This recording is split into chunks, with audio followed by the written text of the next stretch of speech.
दूरसंचार विभाग ने भारत में बने नए या इंपोर्ट किए गए सभी मोबाइल फोन्स में संचार साथी ऐप को पहले से इंस्टॉल करना अनिवार्य कर दिया है। संचार साथी एक सरकारी मोबाइल एप्लीकेशन है जिसे लेकर दावा है कि इसके साथ स्मार्टफोन चलाना ज्यादा अधिक सुरक्षित हो जाएगा।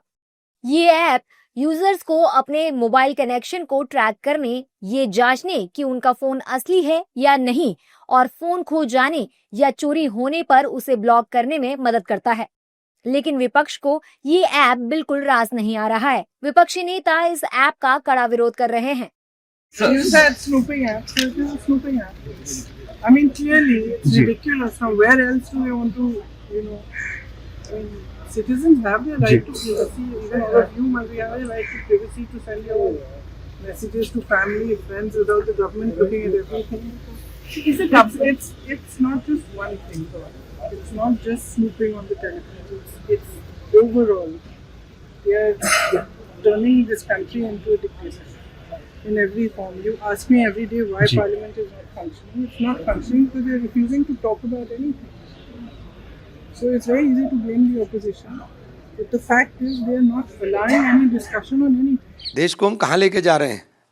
आप सिक्योरिटी के नाम के ऊपर आप सिंगापुर की तरह क्यों नहीं करते? वो कहीं भी एक आदमी भी कहाँ मूवमेंट कर रहा है उनको पता होता है कौन मूवमेंट कहाँ कर रहा है, लेकिन आप लोगों के मोबाइल में घुसकर उनकी निजता का हनन करेंगे तो आप कहाँ लेके जाना चाहते हो? नॉर्थ कोरिया बनाना चाहते हो कि बाल भी आपकी तरह कटवाएं, कपड़े भी आपकी तरह पहने, क्या खाएं, क्या पिएं, किस तरह सोएं, किस तरह हंसें, किस तरह बैठें, ये सब कुछ आप तय करोगे? देखिए, ये सरकार की प्रायोरिटी है कि लोगों की प्राइवेसी खत्म हो जाए, जबकि संविधान में प्राइवेसी की प्रोटेक्शन की बात कही गई है। अब ये सरकार पहले पेगासस लाई थी जिससे सबकी प्राइवेसी खत्म हो चुकी है। हमने जैसा सुना है पेगासस के बारे में कि अगर आपका एंड्रॉइड टीवी ऑन है तो आपकी वीडियो कमरे की कहीं भी पहुंच सकती है, कहीं भी जा सकती है। आपके मोबाइल में आप जो बात कर रहे हैं, अगर आपका नेट खुला हुआ है तो मोबाइल से आपकी बातें कोई और भी सुन सकता है। So if I feel the need for something, I can download that app. If I don't feel the need for it, I shouldn't have to download it. That's true for all of us. It's common sense. Why it is being made compulsory, that the government has to explain. वहीं विपक्ष का विरोध और बवाल बढ़ता देख केंद्रीय मंत्री ज्योतिरादित्य सिंधिया ने साफ कर दिया है कि इस ऐप को रखना जरूरी नहीं है, आप चाहे तो इसे डिलीट कर सकते हैं। इसके आधार पर ना कोई स्नूपिंग है, ना कोई कॉल मॉनिटरिंग है।